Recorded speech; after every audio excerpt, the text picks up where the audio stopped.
How to fix cannot install GCash app on Play Store. Let's see how to fix this problem. Following all steps, do not skip. Click on profile icon. Scroll down. Click on settings. Click on network preference.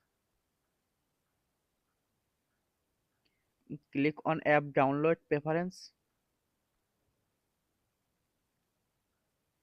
Select over any network and tap on OK.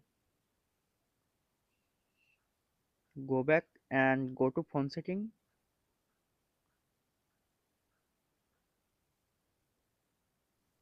Scroll down.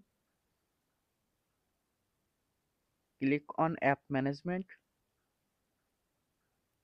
Click on app list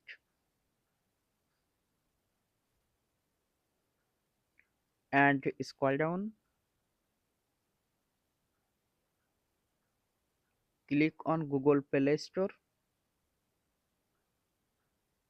Tap on storage and cache.